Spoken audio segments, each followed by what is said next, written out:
सारा प्लम्बर। अरे ये भी प्लम्बर है? प्लम्बर?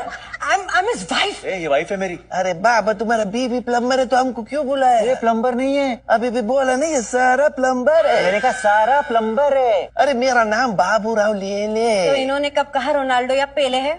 अभी रोनाल्डो कौन है? फुटबॉलर है और पार्ट टाइम प्लम्बर भी है? फुल टाइम फुटबॉलर है। तो प्लम्बिंग का काम कभी करता है? किसने बोला रोनाल्डो प्लम्बिंग का काम अरे अभी इसने बोला ना तुम बाबू राव ले लेने, तुम रोनाल्डो या पेले है तो फिर एक प्लम्बर का तुलना प्लम्बर के साथ ही होगा ना। पाइप